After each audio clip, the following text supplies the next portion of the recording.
श्री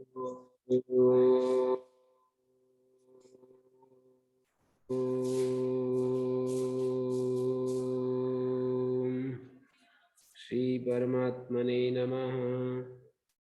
ओम श्री गुरुभ्यो नमः। ओम मातृशक्तये नमः। ओम असतो मा सद्गमय तमसो मा ज्योतिर्गमय मृत्योर्मामृतंगमय। ओम शांति शांति शांति। उपनिषद कक्षा 98 और ये मुंडक उपनिषद की 19वीं कक्षा है। तीसरे मुंडक का प्रथम खंड प्रारंभ होने जा रहा है। स वेदेतत् परमं ब्रह्म धाम यत्र विश्वं निहितं भाति शुभ्रम उपासते पुरुषं ये हि अकामा ते शुक्रमेतदतिवर्तन्ति धीरा। स वेद जानाति एतदेतोक्त लक्षणं ब्रह्म। वह जानता है।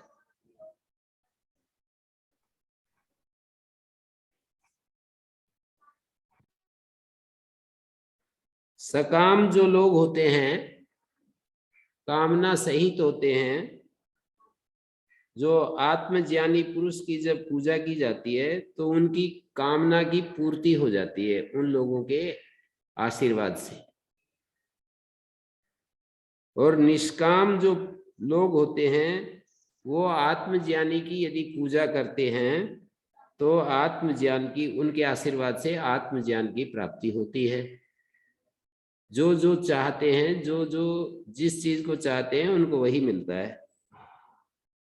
सकाम लोगों को आत्मज्ञ पुरुषों की यदि पूजा करते हैं तो उनके आशीर्वाद से उनकी कामना की पूर्ति होती है। निष्काम लोगों को यदि आत्मज्ञ पुरुषों की पूजा करते हैं तो आत्मज्ञान की प्राप्ति होती है और आत्मज्ञान की प्राप्ति का फल जन्म निवृत्ति होता है।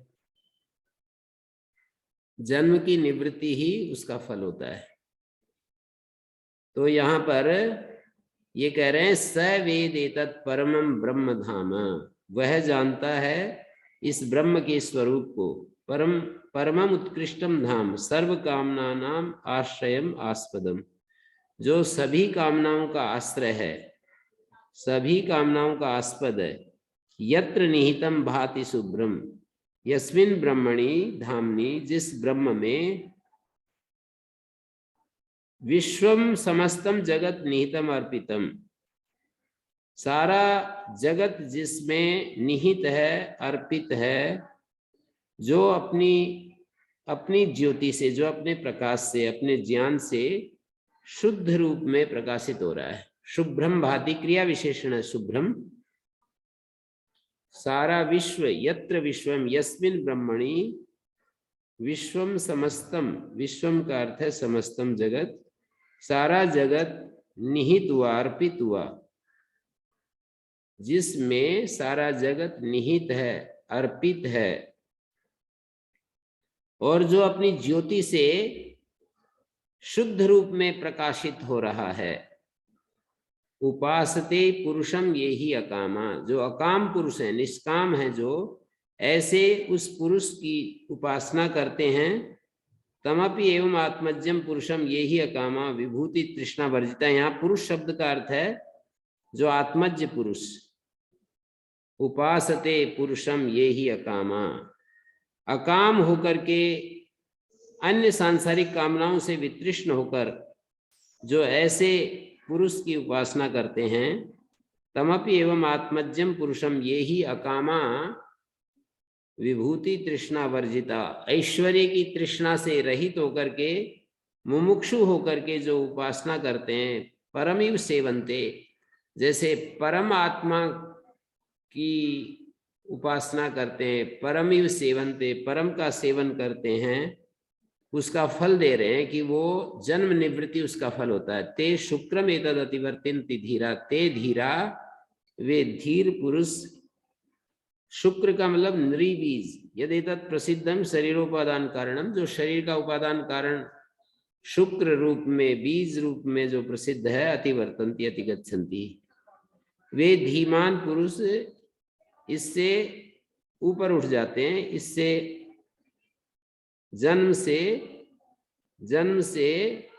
जन्म का अतिक्रमण कर जाते हैं, अर्थात जन्म धारण नहीं करते, जन्म ग्रहण नहीं करते। न पुनर्योनि प्रसरपंती, पुनः उनको योनि की प्राप्ति नहीं होती है, जन्म की प्राप्ति नहीं होती है। न पुनः क्वचित रतिम करोति इति श्रुते, क्योंकि वो कहीं पर भी प्रीति नहीं करता है, सब जगह से उसका राग निवृत्त हो गया है, सब तरफ से राग निवृत्त हो गया है। अतः तम पूजयत, यहाँ पर भी जैसे पिछले खंड के अंतिम मंत्र में कहा था कि आत्मज्यम अर्चयत भूति कामा, ऐश्वर्य की कामना वाला व्यक्ति अपने ऐश्वर्य की प्राप्ति के लिए उसकी अर्चना करनी चाहिए, आत्मज्य पुरुष की अर्चना करनी चाहिए। क्योंकि ये यहाँ पर ये बात भी ध्वनित हो रही है कि आशीर्वाद का भी बहुत बड़ा महत्व है। ज्ञानी पुरुष, आत्मज्ञ पुरुष किसी लौकिक व्यक्ति को आशीर्वाद देगा तो उसकी कामनाएं, लौकिक कामनाएं पूरी हो सकती हैं, और इसी तरह से ज्ञानी पुरुष किसी अकाम व्यक्ति को आशीर्वाद देगा तो वो भी मुमुक्षु व्यक्ति अपनी कामनाओं से मुक्त हो जाएगा। थोड़ा बहुत उसकी जो रुकावट थी, प्रतिबंध था, वो हट जाएगा। कहीं थोड़ा बहुत बाधा बची हुई थी ना, बहुत ही आंशिक बाधा बची हुई थी, वो दूर हो जाएगी। इसलिए आत्मज्ञ व्यक्ति की पूजा अवश्य करनी चाहिए। उपासते पुरुषम ये ही अकामा, ऐसे पुरुष की जो लोग उपासना करते हैं, पुरुष का मतलब ऐसे आत्मज्ञ पुरुष की जो उपासना करते हैं, वे शुक्रम एतद अतिवर्तन्ति, एतद शुक्रम अतिवर्तन्ति, अतिक्रांत कर जाते हैं, इंद्रिय बीज का अतिक्रमण कर जाते हैं। अतिगच्छन्ति धीरा न पुनर्योनिम प्राप्नुवन्ति, योनि की प्राप्ति नहीं होती है, जन्म की प्राप्ति नहीं होती है, योनि प्राप्ति, जन्म प्राप्ति नहीं होती। कामान यह कामयते मन्यमाना स कामभिर्जायते तत्र तत्र, पर्याप्त कामस्य कृतात्मनस्तु यैव सर्वे प्रविलीयन्ति कामा। दूसरे मंत्र में दोनों स्थितियां बता रहे हैं। मुमुक्षु व्यक्ति के लिए कामना का जो त्याग है वही प्रधान साधन है। इस बात को दिखा रहे हैं कि जो कामनाओं की कामना करता है, कामान यह कामयते मन्यमाना, कामनाओं की जो कामना कर रहा है, मन्यमाना दृष्टादृष्ट विषयान कामयते मन्यमाना, तद गुणान चिंतयाना, उनका लाभ सोचता हुआ, उनके गुणों का चिंतन करता हुआ, प्रार्थयते, उनकी प्रार्थना करता है। तई काम भी कामयी धर्माधर्म प्रवृत्ति हेतु भी, धर्म और अधर्म के प्रवृत्ति हेतु जो काम है, विषय इच्छा रूप ही सहजायते, विषयों की इच्छा रूप जो कामनाएं हैं उनके साथ पैदा होता है, विषय इच्छा रूप कामनाओं के साथ जन्म लेता है। तत्र तत्र मानी जहां जहां उसका कामना होती है, जिस जिस विषय में उसकी कामना होती है वहां वहां वो जन्म ले लेता है। कामान यह कामयते मन्यमाना, मन्यमाना मानी चिंतयाना, तद गुणास चिंतयाना, कौन से गुणों का चिंतन करता हुआ, दृष्टा दृष्ट विषय गुणों का चिंतन करता हुआ जो प्रार्थना कर रहा है, सतई काम भी, वो उन कामनाओं से कामयी धर्माधर्म प्रवृत्ति हेतु भी, धर्म और अधर्म के प्रवृत्ति हेतु जो काम हैं उन कामनाओं के साथ विषय इच्छा रूपी, विषयों की इच्छा रूप जो कामनाएं हैं उनके साथ वहां वहां पैदा होता जाता है। यत्र यत्र विषय प्राप्ति निमित्तम कामा, जहां जहां विषय प्राप्ति निमित्त कामनाएं कर्मसु पुरुषम नियोजयन्ति, कर्मों में पुरुष को लगाती हैं, वहां वहां उन विषयों में तैरेव कामी, उन कामनाओं से वेष्टित लिपटा हुआ वो पैदा होता है। ये तो पहली पंक्ति में कह दिया कि जो कामनाएं करेगा उन कामनाओं के साथ वो पैदा होगा। मोटी सी बात ये कह रहे हैं, कामान यह कामयते बहुमन्यमाना, कामनाओं को बहुत मानता हुआ, कामनाओं को अपने जीवन के लिए सार्थकता का हेतु मानता हुआ, मन्यमाना, मानता हुआ, किस रूप में मानता हुआ, उस कामनाओं के साफल्य से जीवन का साफल्य मानता हुआ, कामनाओं की पूर्ति से जीवन की सफलता मानता हुआ। जो व्यक्ति कामनाओं को करता है वो कामनाओं के साथ वहां वहां पैदा होता है। यत्र यत्र विषय प्राप्ति निमित्तम कामा, जहां जहां विषय प्राप्ति निमित्तक कामनाएं कर्मसु पुरुषम नियोजयन्ति, कर्मों में पुरुष को लगाती हैं, वहां वहां वो उन विषयों में उन्हीं कामनाओं के साथ लिपटा हुआ पैदा होता है। पर्याप्त कामस्य कृतात्मनस्तु, लेकिन जो कृतात्मा है, जिसकी कामनाएं पूरी हो गई हैं, इहेव सर्वे प्रविलीयन्ति कामा, उसकी सभी कामनाएं यहीं पर लीन हो जाती हैं। इहेव सर्वे कामा प्रविलीयन्ति, सारी कामनाएं यहीं पर, मानी यहीं पर का मतलब है इस शरीर के रहते हुए धर्माधर्म की प्रवृत्ति के हेतु जो कामनाएं हैं, प्रविलीयन्ति विलयम उपयान्ति नश्यन्ति, कामाः तज्जन्म हेतु विनाशा न जायन्ते, उसके जन्म का हेतु जो कामनाएं होती हैं उनका विनाश होने से अब वो पैदा, अब न जायन्ते, वो लोग पैदा नहीं होते, न जायन्ते। तो यहाँ कामास तज्जन्म हेतु विनाशात विलयम उपयान्ति नश्यन्ति, कामास तज्जन्म हेतु विनाशा न जायन्ते, कामनाएं अब जन्म नहीं देती हैं, उसके जन्म का हेतु का नाश होने से कामनाएं उसको पैदा नहीं करती हैं। यद्येवं सर्वलाभात् परमा आत्मलाभ तल्लाभाय प्रवचनादय उपाय बाहुल्येन कर्तव्य इति प्राप्तेदमुच्यते। सर्वलाभ से परम आत्मलाभ है, जो सर्वलाभ है उससे परम आत्मलाभ, सबसे बड़ा जो वस्तु है वो आत्मलाभ की बात हुई।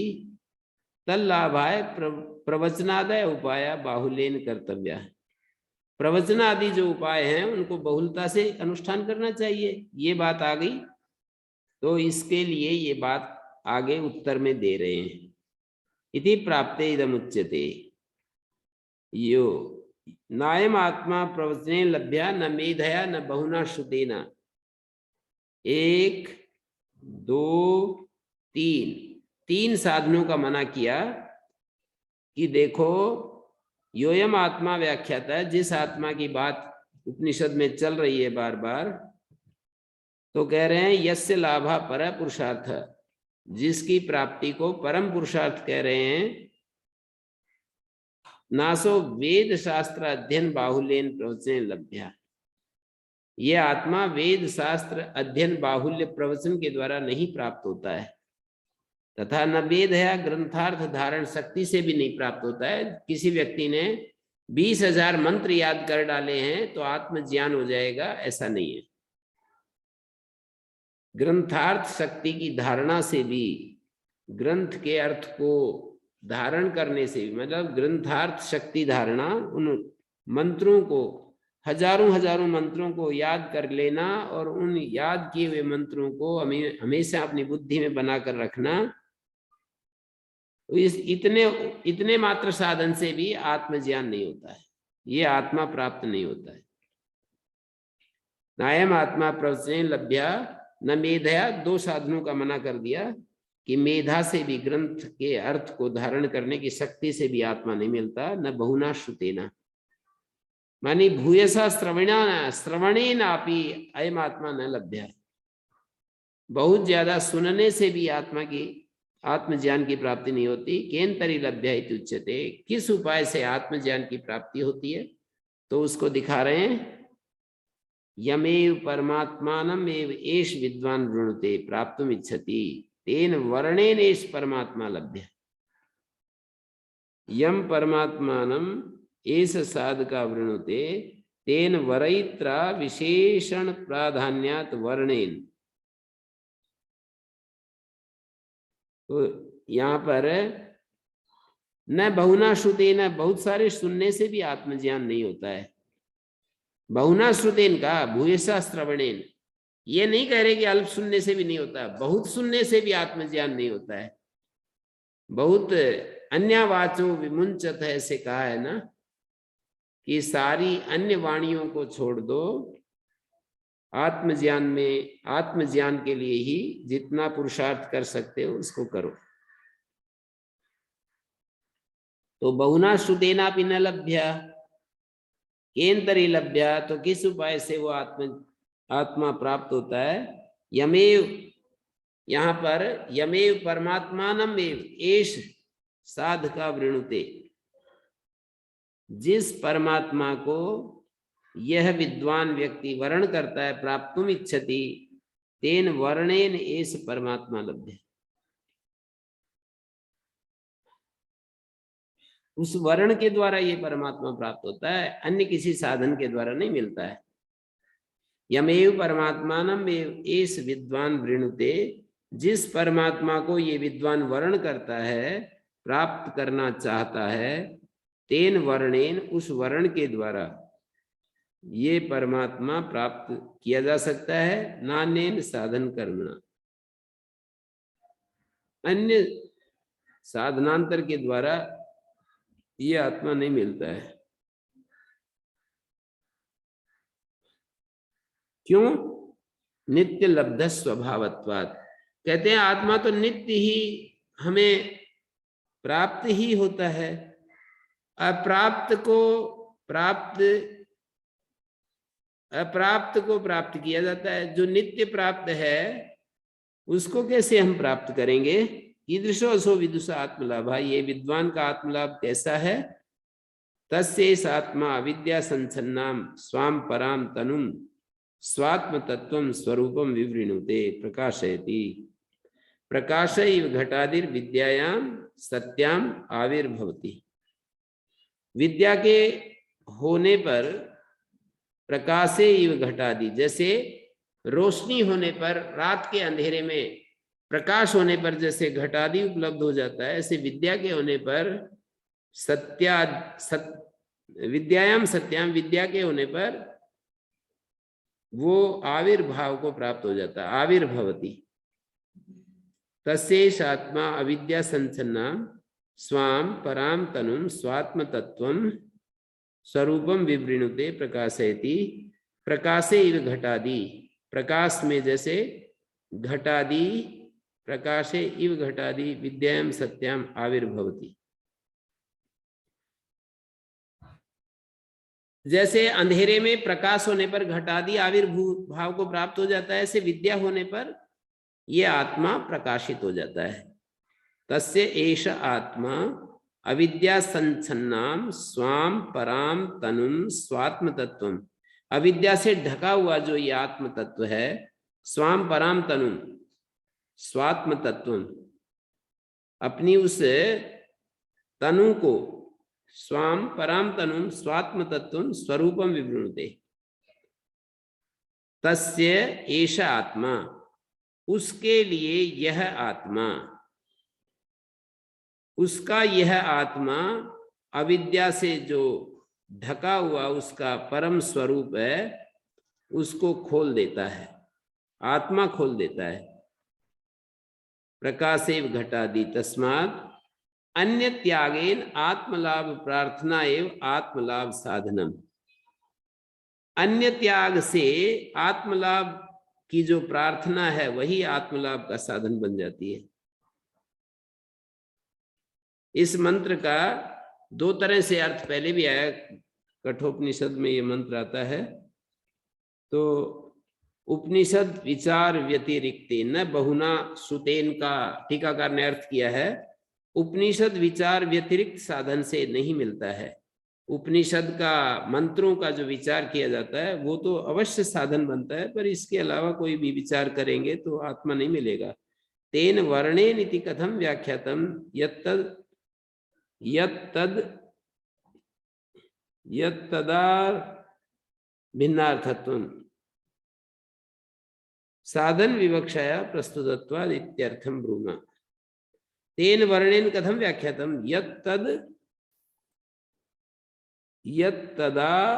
यत्तदोर भिन्नार्थत्वम, तदो शब्द ये तेन वर्णेन कथम व्याख्यातम यत्तदोर भिन्नार्थत्वम, यत और तत् ये भिन्न अर्थ वाला हो जा रहा है। साधन विवक्षाया प्रस्तुतत्वात्, साधन विवक्षा के प्रस्तुत होने से।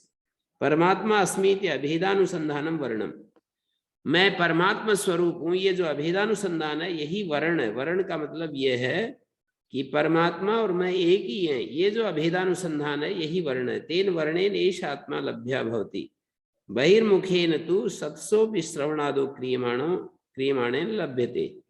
बहिर्मुख होकर के हजारों बार भी श्रवण आदि किया जाएगा तो आत्मा की प्राप्ति नहीं होगी। अतः परमात्मा अस्मीति अभेदानुसंधानम, परमात्मा हूं मैं, परमात्मा स्वरूप हूं, चैतन्य स्वरूप हूं, उपाधि को हटा करके परमात्मा हूं ऐसा। मन बुद्धि जो उपाधि है, अंतःकरण जो उपाधि है, शरीर जो उपाधि है, बाह्य जगत भी एक प्रकार की उपाधि है, इन सब उपाधियों को हटाकर अंतिम जो उपाधि है वो बुद्धि है। बाहर की उपाधियां हैं, मैं धनवान हूं, इसको बोलते हैं अस्मिता क्लेश। दृक् दर्शन शक्तियों एकात्म तैवस्मिता, योग शास्त्र में 5 क्लेशों में अस्मिता क्लेश, इस अस्मिता क्लेश को ही यहां पर बताया गया है कि जैसे बाह्य उपाधियों के साथ यदि अपने को देखते हैं तो हम ऐसा देखते हैं मैं धनवान हूं, मैं इस संसार में मेरे को सब जानते हैं, मैं सब में सबसे अधिक कीर्ति वाला हूं, यश वाला हूं, मैं रूपवान हूं, मैं शरीर संपत्ति से युक्त हूं, मानी मैं शक्तिशाली शरीर से भरपूर हूं। ये सारे जो प्रयोग हैं, ये सभी प्रयोग इस तरह के वाक्य जो प्रयोग किए जाते हैं कि मैं ऐसा हूं, मैं वैसा हूं, तो इन प्रयोगों में अपने आप को किसी अनात्म के साथ मिला करके देख रहा है देखने वाला तो आत्मा होता है, वो अनात्म के साथ मिला करके देख रहा है। अपने शुद्धतम रूप को नहीं देख रहा, अपने अकर्ता रूप को, अभोक्ता रूप को, असंग रूप को नहीं देख रहा, बल्कि कर्ता भोक्ता और प्रकृति के साथ एक ही भूत रूप को देख रहा है। तो यहाँ पर परमात्मा अस्मि अभेदानुसंधानम वर्णम, यहाँ पर परमात्मा हूं मैं, समस्त भेदों से रहित परम तत्व हूं मैं। तेन वर्णेन एष आत्मा लभ्या भवति बहिर्मुखेन तु सत्सोपि श्रवणादो क्रियमाणेन लभ्यते। बहिर्मुख होकर के तो हजारों बार श्रवणादि करने पर भी नहीं मिलता है। अतः परमात्मा अस्मित अभेदानुसंधानम परमात्मा भजनम पुरस्कृत्य श्रवणादि संपादनीयम इति भाव। परमात्मा भजन को सामने रख करके ही श्रवणादि का संपादन करना चाहिए। सत्सोपि श्रवणादो क्रियमाणे, सत्सोपि क्रियमाणे, बहिर्मुख होकर के यदि हजारों बार भी सुनेंगे नहीं मिलेगा तो परमात्मा हूं अभेदानुसंधान परमात्मा भजनम, परमात्मा का भजन पुरस्कृत्य श्रवणादि संपादनीयम।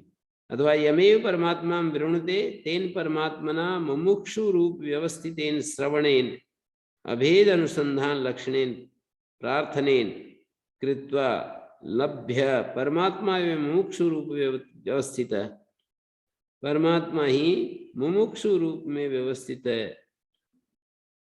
इति अभेदानुसंधाने निवलभ्य न कर्मणा। अभेद अनुसंधान, मैं और आत्मा, मैं और वो परम तत्व एक ही हैं, इस अभेदानुसंधान के द्वारा, इसी को वर्ण कहा है, इस वर्ण के द्वारा आत्मा की प्राप्ति होती है। तस्यैष आत्मा विद्या संचन्नाम स्वाम पराम तनु स्वात्म तत्व स्वरूपम विवृणुते। तस्माद् अन्य त्यागेन आत्मलाभ प्रार्थना एवं आत्मलाभ साधनम। अन्य को छोड़ करके आत्मलाभ की जो प्रार्थना है, यही आत्मलाभ का साधन है।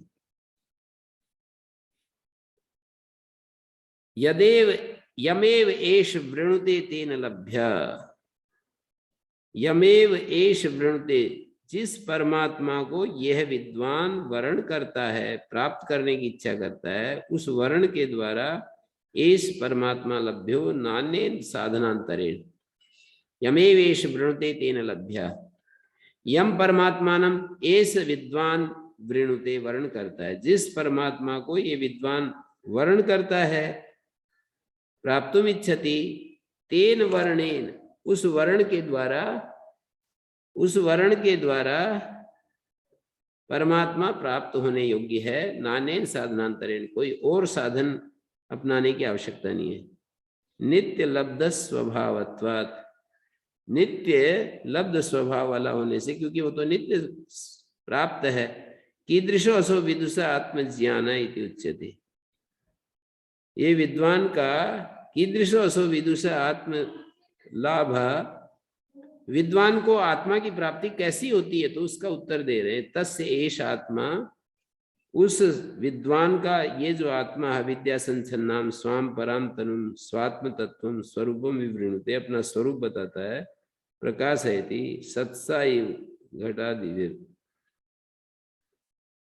प्रकाशे घटादि विद्यायाम सत्याम आविर्भवति। तो अन्य त्यागेन आत्मलाभ प्रार्थना एवं आत्मलाभ साधन।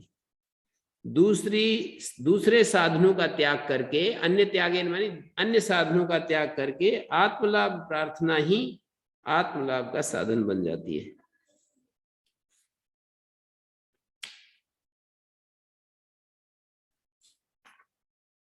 नायम आत्मा बलहीनेन लभ्य न च प्रमादा तपसो वाप्यलिंगात् एतैरुपायर यतते यस्तु विद्वान तस्यैष आत्मा विशते ब्रह्मधाम। आत्म प्रार्थना सहाय भूतानि एतानि साधनानि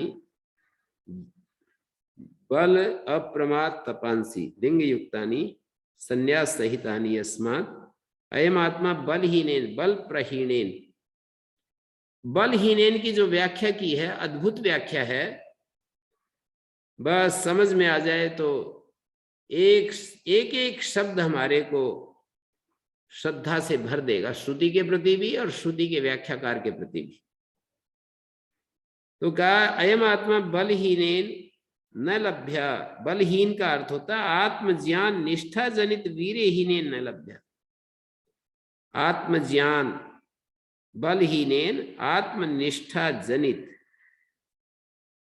अपने आत्मा की निष्ठा से जनित जो वीर्य है, तदहीने न लभ्य, उससे हीन के द्वारा ये नहीं प्राप्त होता। नापि लौकिक पुत्र पशु आदि विषय संग निमित्त प्रमादात। जब हम तादात्म्य कर लेते हैं लौकिक पुत्र पशु आदि विषयों के साथ, तो भी आत्मा नहीं मिलता। आत्मा से जो अलग है, जिसको अनात्मा कहते हैं, उसके साथ यदि तादात्म्य हो गया तो यही प्रमाद है। अनात्म के साथ आत्मा का जो अभेद है, यही प्रमाद है। तो तपसो वाप्य लिंगा, लिंग रहित तप से भी आत्मा नहीं मिलता। लिंग रहित का मतलब है, तप का मतलब ज्ञान, तपोत्र ज्ञानम लिंगम संन्यासा, संन्यास रहित ज्ञान से आत्मा, लिंगम संन्यास है, संन्यास रहितात आत्मा न लभ्यते। संन्यास रहित जो आत्मज्ञान है, संन्यास रहित आत्मज्ञान से आत्मा प्राप्त नहीं होता है। संन्यास का अर्थ होता है समस्त अहम का त्याग कर देना, सर्व त्यागात्मक, ये संन्यास का अर्थ होता है। एक दीक्षा पूर्वक सन्यासी होते हैं जो वस्त्र परिवर्तन करके, पहले श्वेत वस्त्र होते हैं, बाद में मोह युक्त वस्त्र हो जाते हैं। पहले तो ये जो आदमी वस्त्रों को धारण करता है किसी इच्छा को लेकर के कि मैं वस्त्र धारण करूंगा तो आत्मज्ञानी हो जाऊंगा, और कुछ दिन में वो तो नॉर्मल हो जाते हैं। तो वस्त्रों का जो, अन्य वस्त्रों का जो परिवर्तन है, श्वेत वस्त्रों का कासाय अंबर रक्त वस्त्रों के साथ जो परिवर्तन होता है, तो उसको कह रहे हैं कि कथम ब्रह्म विशते संप्राप्य सम्यक नायम आत्मा बलहीन। हाँ, ये चौथा मंत्र है। आत्म प्रार्थना सहाय भूतानी एतानी साधनानी। आत्म प्रार्थना के सहाय भूति ये साधन है। क्या क्या? एक तो बल, एक अप्रमाद, और एक है लिंग। लिंग युक्त जो संन्यास सहित जो तप है, उससे आत्मज्ञान प्राप्त होता है। अयम आत्मा बलहीनेन बल प्रहीणेन आत्मनिष्ठा जनित वीर्यहीनेन न लभ्या। आत्मनिष्ठा जनित वीर्यहीन के द्वारा यह आत्मा नहीं मिलता। नापि लौकिक पुत्र पशु आदि विषयासंग निमित्त प्रमाद से ही मिलता है। तथा तपसो आप्यलिंगात, और लिंग रहित तप से भी आत्मा नहीं मिलता। तप ज्ञान को कहते हैं, लिंग संन्यास को कहते हैं। सर्वस्व त्याग का नाम पूर्ण अहंकार का त्याग, अपने मैं मेरे का त्याग, आत्मा के साथ जिस अनात्म को मिला लिया उस संपूर्ण अनात्म का त्याग जो है, यहां पर संन्यास शब्द से कह रहे हैं। वस्त्र परिवर्तन की बात नहीं है, ज्ञान पूर्वक आंतरिक त्याग की बात है। तो ज्ञान पूर्वक आंतरिक त्याग से यह आत्मा, आंतरिक त्याग के साथ जो ज्ञान है, ऐसे ज्ञान से आत्मा प्राप्त होता है। एतैरुपायी बल अप्रमाद संन्यास ज्ञानैर यतते तत्परः सन। तत्परायण होकर के जो यत्न करता है, यस्तु विद्वान विवेकी आत्मवित्तस्य विदुषा एष आत्मा विशते संप्रविशति ब्रह्मधाम। यस्तु विद्वान, विवेकी, जो विद्वान है, विवेकी है, आत्मवित्तस्य विदुषा एष आत्मा, आत्मवित्त का, विद्वान का ये जो आत्मा है, वो ब्रह्मधाम में प्रवेश करता है। कथम ब्रह्म विशते इति उच्यते, विशते ब्रह्मधाम, ब्रह्म रूप जो धाम है उसमें प्रवेश करता है। संप्राप्येनम ऋषयो ज्ञान तृप्ता कृतात्मानो वीतरागा प्रशांता ते सर्वगम सर्वतः प्राप्य धीरा युक्तात्माना सर्वमेव आविशन्ति। संप्राप्येनम ऋषयो ज्ञान तृप्ता, ब्रह्म में कैसे प्रवेश करता है? संप्राप्य सम्यक अवगम्य एनम आत्मानम ऋषयो दर्शनवन्तः। तो सम्यक अवगम्य, संप्राप्य का मतलब अच्छे से जानकर, आत्मा को जानकर। एनम आत्मानम संप्राप्य ऋषयो दर्शनवंता, जो ज्ञानी, जो ऋषि लोग, ऋषयः दर्शनवंता तेनेव ज्ञानेन, उसी ज्ञान के द्वारा, तेनेव ज्ञानेन तृप्ता न बाह्येन तृप्ति साधनेन शरीरोपचय कारणेन। शरीर का उपचय कारण जो तृप्ति साधन है उससे नहीं, बाह्य तृप्ति साधन से नहीं, शरीर को बढ़ाने वाला। कृतात्मना परमात्म स्वरूपेण निष्पन्न आत्माना संता।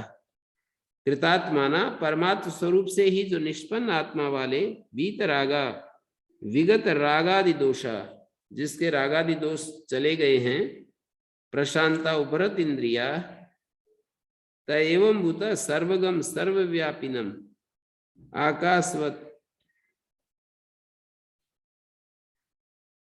आकाशवत सर्वत्र सर्वतः सर्वत्र प्राप्य न उपाधि परिच्छिन्नेन एक देशेन, उपाधि परिच्छिन्न एक देश से नहीं, तद ब्रह्म एव अद्वयम आत्म तत्वेन प्रतिपद्य, वो जो ब्रह्म तत्व है अद्वयम आत्मत्वेन प्रतिपद्य, धीरा अत्यंत विवेकिना, अत्यंत जो विवेकी लोग हैं, युक्तात्मा होकर के, नित्य समाहित स्वभाव वाले होकर के, सर्वम एव समस्तम एव शरीर पात काले आविशंति, शरीर पात काल में प्रवेश कर जाते हैं।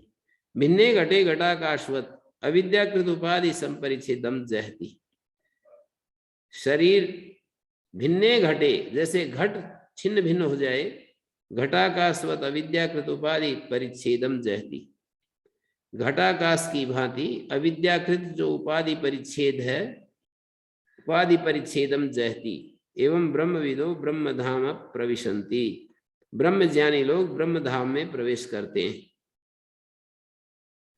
संप्राप्येनम ऋषया ज्ञान तप्ता, इस आत्मा को प्राप्त होकर ऋषि लोग ज्ञान से तृप्त हुए कृतात्मानः सफलात्माना वीतरागा प्रशांता, ते सर्वगम सर्वतः प्राप्य धीरा, सब में पहुंचा हुआ, सब तरफ से प्राप्य उस आत्मा को धीर पुरुष युक्तात्माना सर्वमेवावशन्ति, वे युक्तात्मा होकर के सर्वमेव माने संपूर्ण उस आत्म तत्व में प्रवेश कर जाते हैं। तो यहाँ एक बात आई जो समझने की है साधकों के लिए, जो नायम आत्मा, चौथे मंत्र में नायम आत्मा बलहीने लभ्या न प्रमादा तपसो वाप्य लिंगात, अलिंग तप से, अलिंग ज्ञान से, संन्यास रहित ज्ञान से आत्मा नहीं मिलता। संन्यास का मतलब सर्वस्व त्याग, आंतरिक त्याग को यहाँ पर संन्यास कह रहे हैं। तो ऐसे ज्ञान से भी आत्मा नहीं मिलता। ज्ञान का मतलब आत्मज्ञान, अलिंग ज्ञान से आत्मा नहीं मिलता है, लिंग सहित ज्ञान होना चाहिए। सामान्य रूप से तो हमारे को ज्ञान होता ही है, हम हैं और हमारे सामने चीजें हैं, वो भी हैं के रूप में प्रतिभाषित होती हैं, तो ये ज्ञान तो है ही। पर ये इस ज्ञान के रहते हुए हमारा अभी वो स्थिति नहीं आई है कि अलिंग ज्ञान हमें प्राप्त हो गया। अलिंग ज्ञान जब आता है तो ये आत्मा मिल जाता है।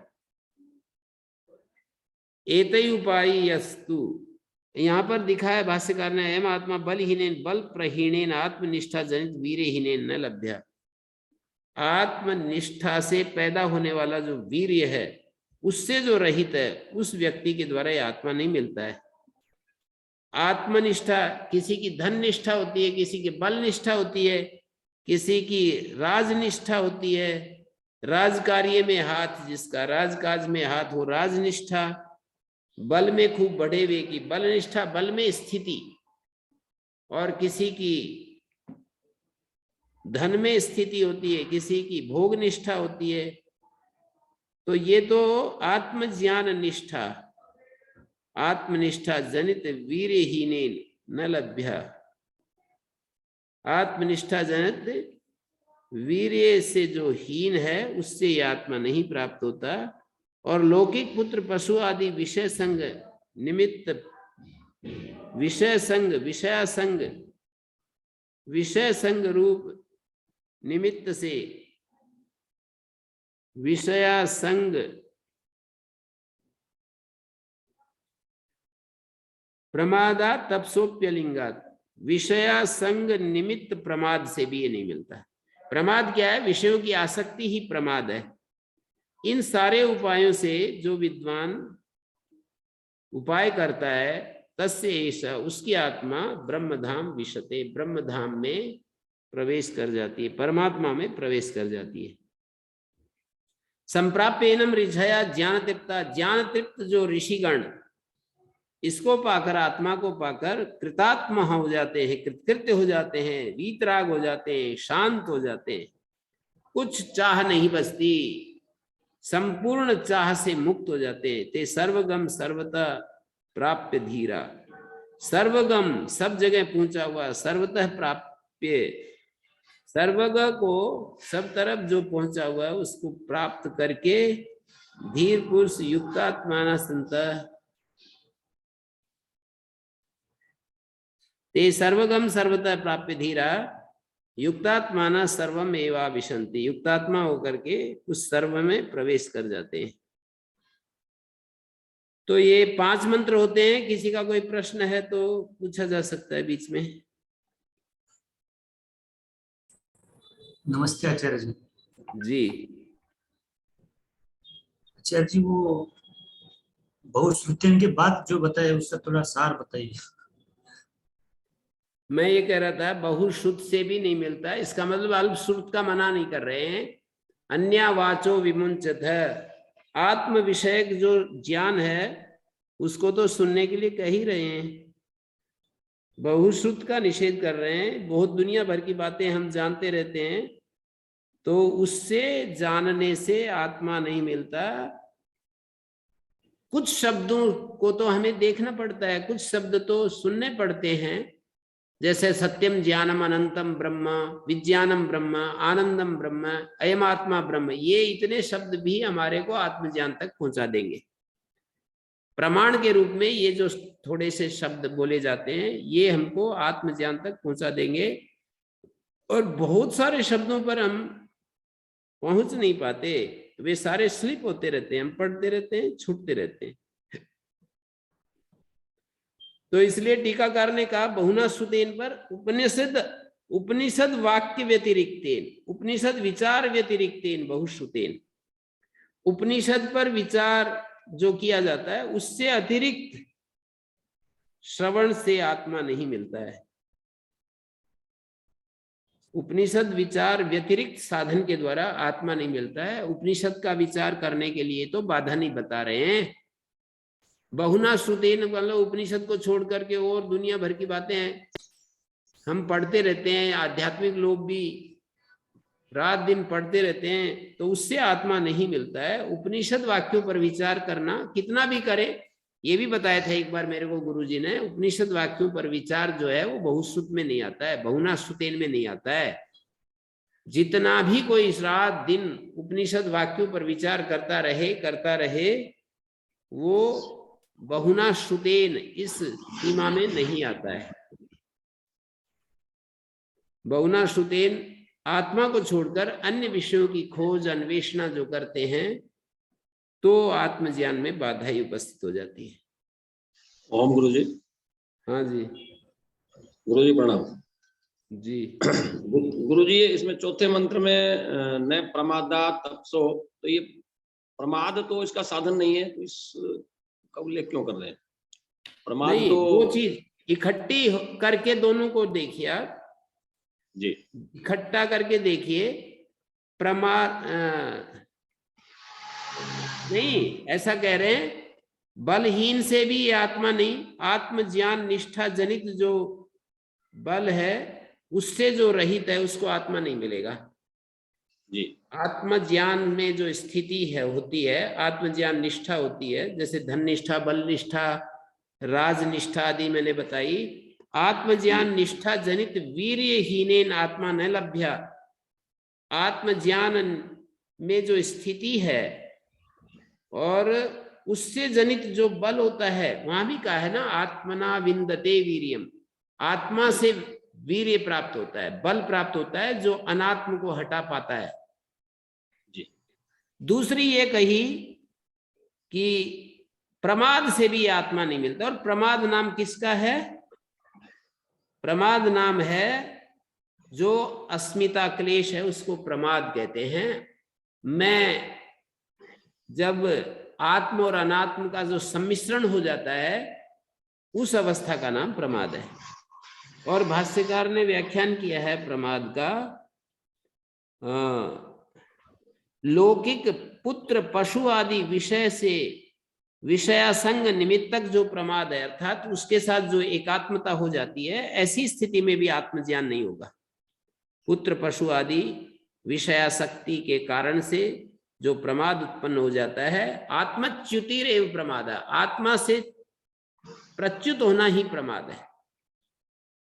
जी, मेरा प्रश्न यही है गुरु जी कि जब प्रमाद साधन कोई मानता ही नहीं, तो यहाँ फिर प्रमाद के लिए साधन नहीं बोल रहे हैं, साधन नहीं बोल रहे हैं, आत्मज्ञान में प्रतिबंधक बोल रहे हैं।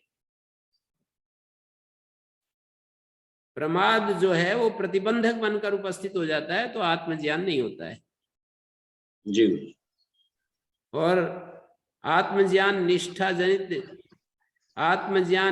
जनित वीर्य से जो हीन है ये भी प्रतिबंधक ही है, जी प्रतिबंधक ही है। ये आत्मज्ञान निष्ठा जनित जो बल है उससे जो रहित है उससे आत्मा नहीं मिलता, अर्थात ये प्रतिबंधक बन गया है।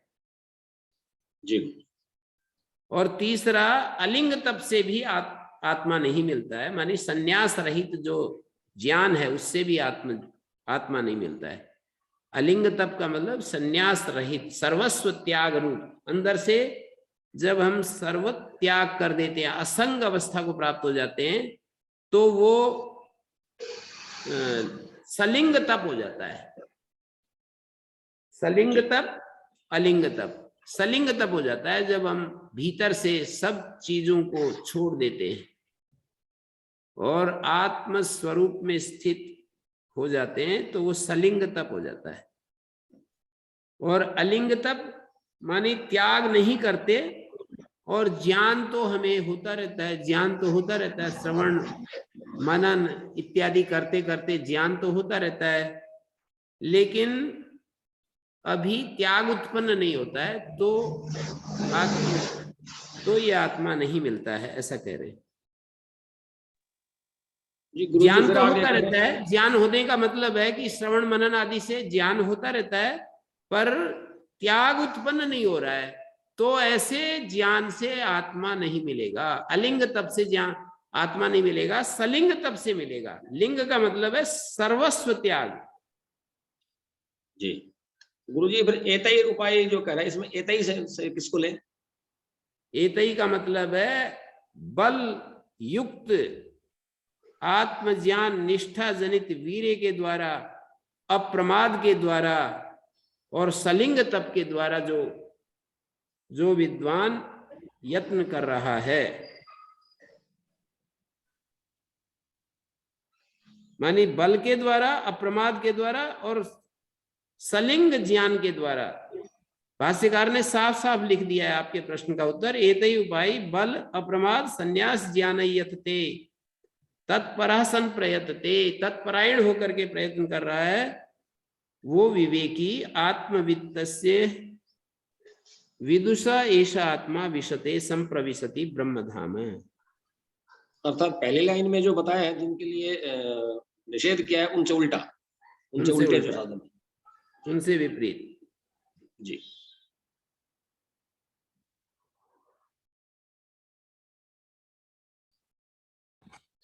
जी गुरुजी। हाँ जी। तो गुरुजी हम ऐसा ही कहें कि जब जब हमारे भीतर अस्मिता क्लेश खत्म नहीं होगा, जब लग मतलब आत्मा और अनात्मा का पूरी तरह से हमें ज्ञान नहीं होगा और वो हमारे भीतर स्थापित नहीं होगा, तो तब लग हमें आत्मा का बोध नहीं होगा। हाँ जी, वे अस्मिता क्लेश का मतलब होता है कि बुद्धि में जो विषय आते हैं और जो आत्मा होता है वो तादात्म्य को प्राप्त रहता है कि मैं ही ऐसा हूं, मैं सुखी हूं, मैं दुखी हूं, मैं शरीर हूं, मैं एक मनुष्य हूं, मैं शरीर हूं। इस तरह से जो ये तादात्म्य भाव को प्राप्त हुई हमारी स्थिति होती है ना, आत्मा की अनात्मा के साथ तादात्म्य अवस्था को प्राप्त जो स्थिति है उसको प्रमाद कहा है यहाँ पर। और सनत सुजात में कहा है अप्रमादम अहम मृत्युम ब्रवीमि, प्रमाद को मैं मृत्यु कहता हूं। अप्रमादम अहम अमृतम ब्रवीमि, अप्रमाद अवस्था ही अमृत है। प्रमादम अहम मृत्युम ब्रवीमि, प्रमाद को ही मैं मृत्यु कहता हूं। प्रमाद का मतलब आत्मच्युति, आत्मच्युति ही प्रमाद है।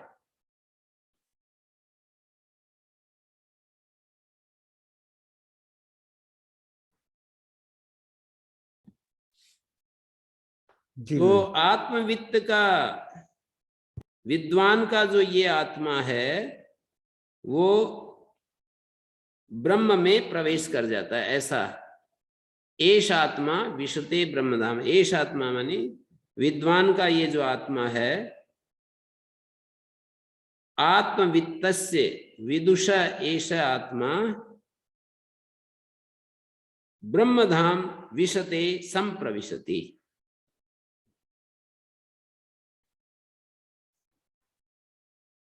हाँ, और कोई किसी का कुछ पूछना है बोलिएगा।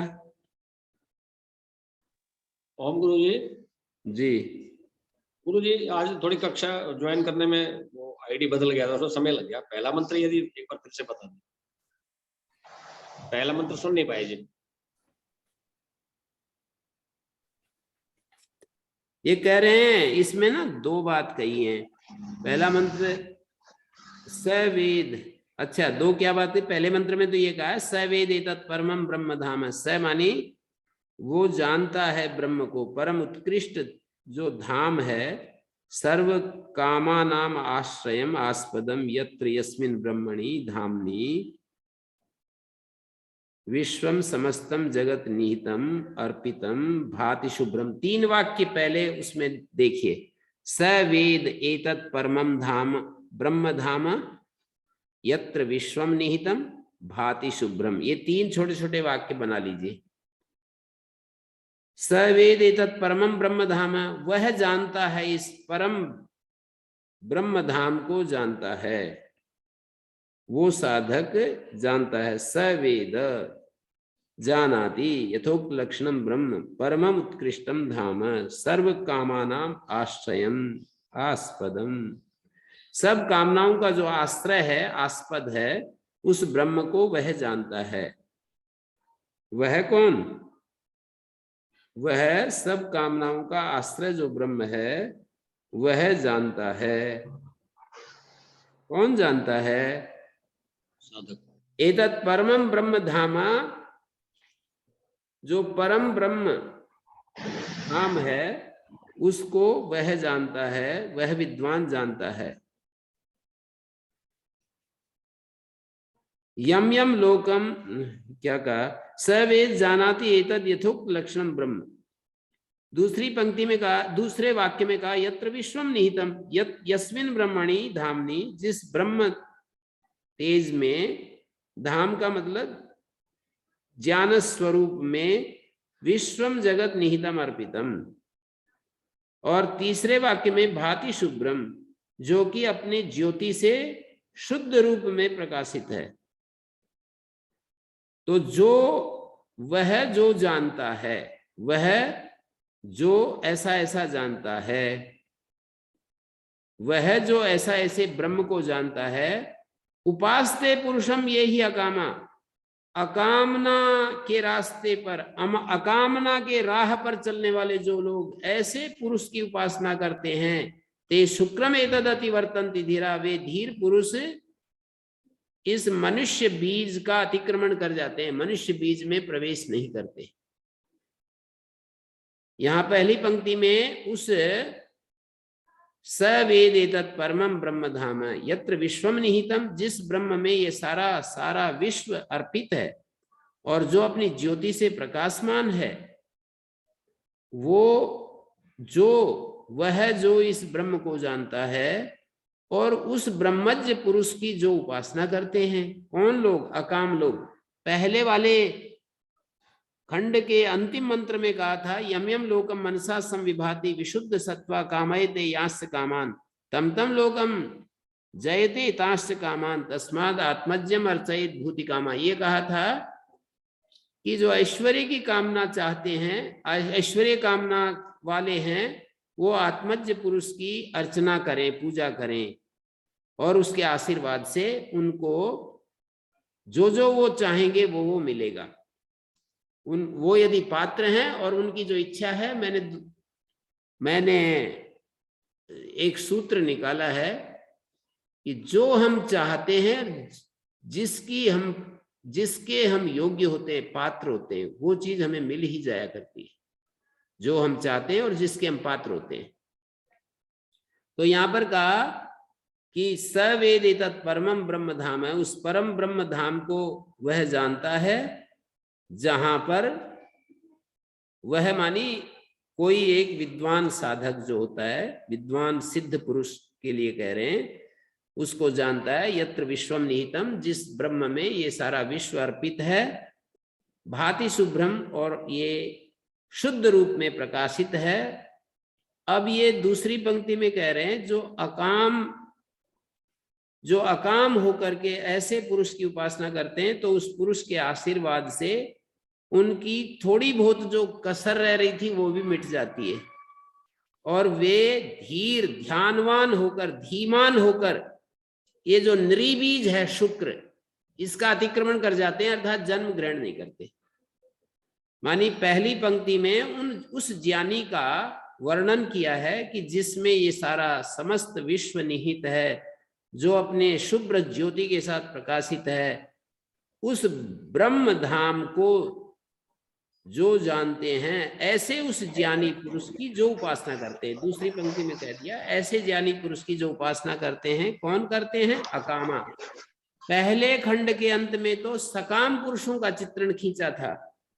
सकाम पुरुष जो है आत्मज्ञानी की पूजा करें और उनसे कामना की प्राप्ति होती है, ये बात कही थी। और इस मंत्र में निष्काम पुरुषों को आत्मज्ञानी की पूजा करनी चाहिए, उससे आत्मज्ञान प्राप्ति होगी और जन्म निवृत्ति रूप फल प्राप्त होगा। अब बोलिए, कुछ समझ में ना आया तो बोलिए।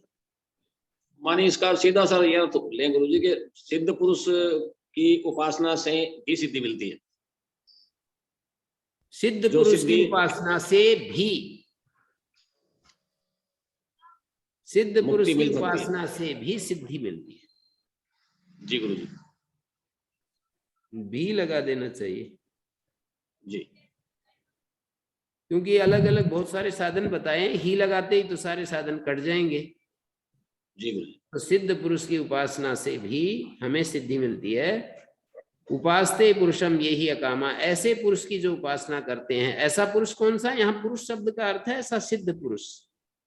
जी, ऐसे सिद्ध पुरुष की जो उपासना करते हैं, आत्मज्ञ पुरुष की, तमपि एवं आत्मज्ञम पुरुषम ये अकामा विभूति तृष्णा वर्जिता मुमुक्षवा, ऐसे मुमुक्षु जो विभूति तृष्णा से रहित हैं।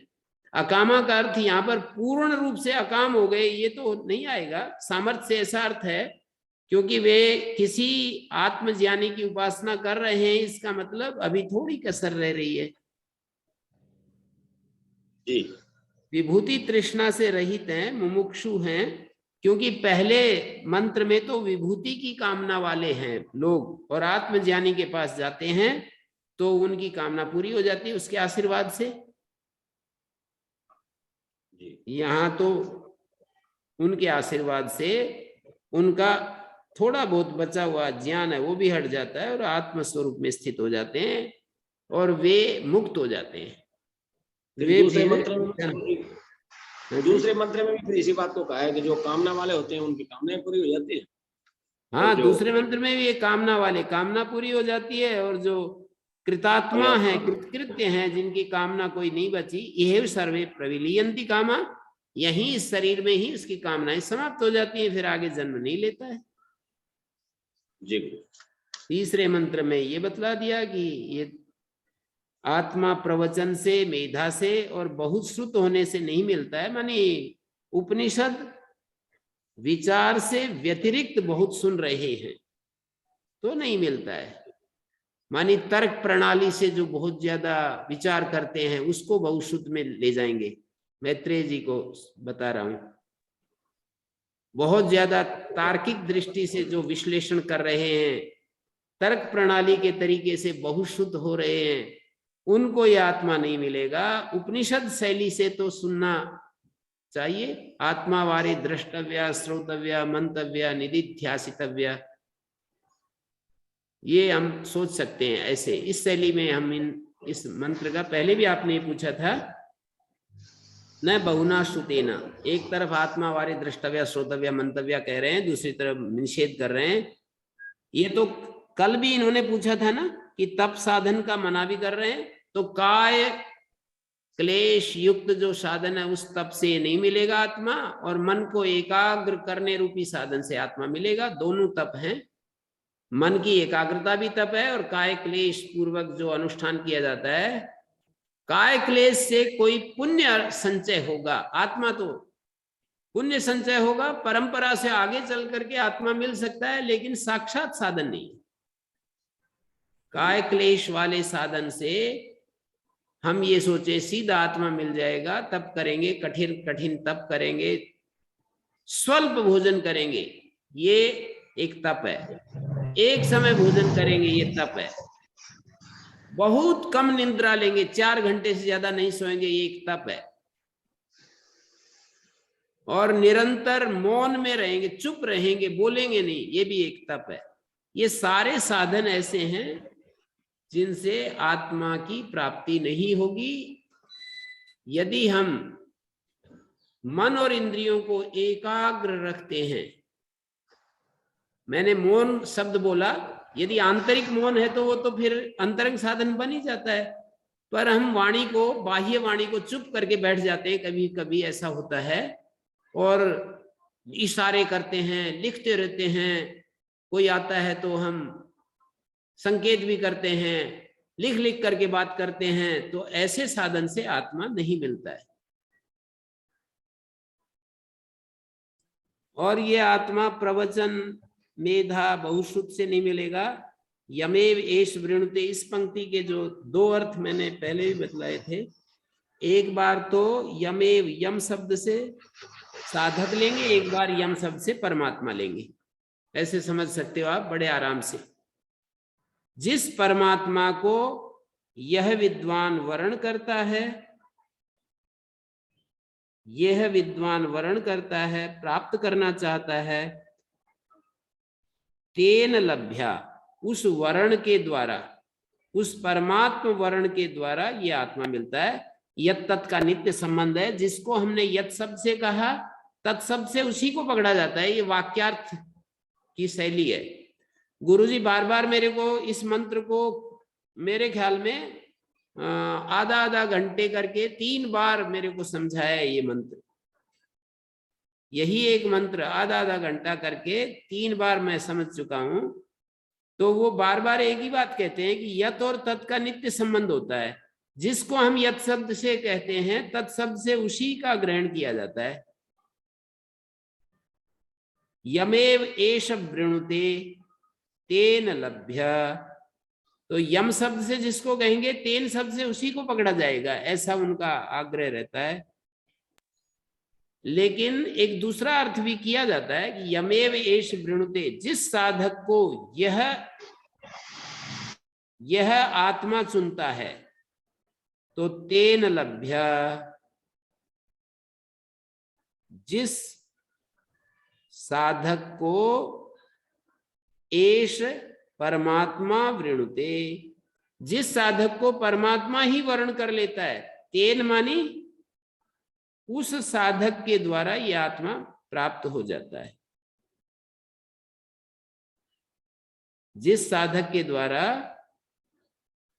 यह एष वृणुते यम परमात्मानम, या यह परमात्मा जिस साधक का वर्ण करता है, तेन लभ्य, तो उस साधक के द्वारा, ये यम से यदि साधक कहेंगे तो तेन से साधक ही आएगा। जिस साधक को यह आत्मा वर्ण कर लेता है, उस साधक के द्वारा यह आत्मा प्राप्तव्य होता है। तस्येष आत्मा विवृणुते तनुंसाम, तस्य, उस साधक की यह आत्मा अपने स्वरूप का उद्घाटन कर देती है। तस्य कृते, तस्य का मतलब उसके लिए, यह आत्मा अपने स्वरूप को उद्घाटित कर देता है। जैसे पहले तो बताया कि ईश्वर जिसका वर्ण करता है उसको वो प्राप्त होता है। हाँ, एक बार तो यूं कहेंगे कि परमात्मा को जो चुनता है ना, जो साधक, तो यम का मतलब जिस परमात्मा को ये साधक चुनता है, उस चयन के द्वारा ये आत्मा मिलता है। उस चयन किए हुए परमात्मा के द्वारा ही ये आत्मा मिल जाता है। मतलब आत्म ज्ञान में आत्मा ही साधन है और कुछ साधन नहीं है। ये जो साधक है विद्वान, ये तो चुनाव करता है, वर्ण करता है। किसका वर्ण करता है? आत्मा का वर्ण करता है। तो उस आत्मा के द्वारा ही स्वयं अपने को प्राप्त किया जाता है। तेन लभ्य, मतलब आत्मा अकेला बच जाता है, वर्ण करता है, और उसमें जो वर्ण करने वाले की उपाधि हट जाती है, आत्मा मात्र बच जाता है। तो आत्मा एक मतलब तो ये जीवात्मा अर्थ और है। परमात्मा दोनों। है जी। आत्मा मतलब जीवात्मा और परमात्मा दोनों भी अर्थ हो जाता है। ये जीवात्मा तो उपाधि युक्त होता है, और यदि आप जीवात्मा में भी उपाधि को हटाकर देखोगे तो वही तो रहता है, उपाधि के सहित जीव होता है, और परमात्मा परमेश्वर भी उपाधि सहित होता है। लेकिन परमात्मा ईश्वर इस उपाधि को हटाने पर भी आत्मा शेष रहता है, और जीवात्मा इस बुद्धि रूपी उपाधि को हटाने पर भी आत्मा मात्र शेष रहता है। तो यदि उपाधि को हटा देते हैं तो जीवात्मा जिसको कहते हैं वो भी परमात्मा ही शेष बचा, और यदि उपाधि को, परमेश्वर की उपाधि को हटा देते हैं तो वो वहां भी परमात्मा ही बचा। तो यमेव एष वृणुते, ये वर्ण करता है। कौन वर्ण करता है? परमात्मा का वर्ण करता है यह साधक जो खोज कर रहा है। ये खोज करने वाला जो साधक है, जब परमात्मा का वर्ण करता है तो उस वर्ण के द्वारा साधक को अपना स्वरूप प्राप्त हो जाता है। साधक को अपना स्वरूप प्राप्त हो जाता है। साधक को अपना स्वरूप का मतलब उसका जो असली स्वरूप है, उपाधि से रहित जो निरुपाधिक स्वरूप है, वो प्राप्त हो जाता है। तस्य कृते, ऐसे उस साधक के लिए यह आत्मा अपने स्वरूप को प्रकाशित कर देता है। यमेव, क्या जी, जिस उपाधि मतलब परमात्मा सूक्ष्म को ये है जी। उपाधि मतलब सूक्ष्म शरीर के अर्थ ले सकते हैं उसका। हाँ, उपाधि मानी सूक्ष्म शरीर, उपाधि मानी बुद्धि, उपाधि मानी मन, उपाधि मानी इंद्रियां, उपाधि मानी शरीर। को छोड़ के बाकी सारी उपाधि है। हाँ, आत्मा को छोड़कर सब उपाधि होती है। ठीक है, धन्यवाद। ओम आचार्य जी, नमस्ते जी। जी जी। आचार्य जी, ये बताओ, जैसे आत्मवित होने के लिए मंत्रवित होना जरूरी है? मंत्रवित होना, मंत्र जो होता है वो प्रमाण को प्रदर्शित करता है। तो मंत्रवित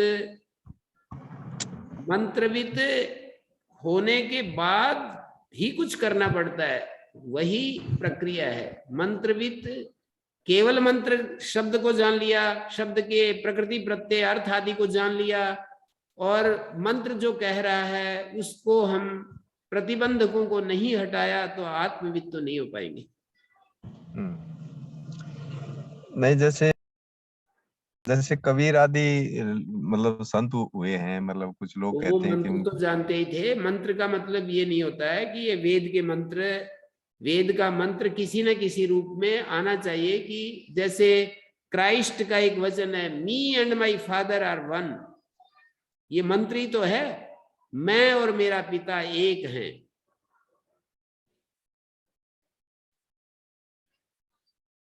मैं और मेरा पिता एक हैं।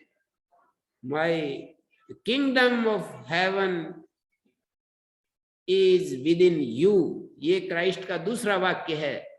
ये मंत्र ही तो है। स्वर्ग का राज्य तुम्हारे भीतर है।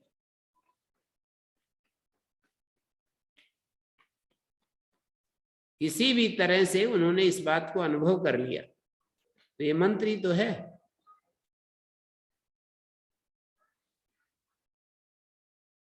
ओम आचार्य।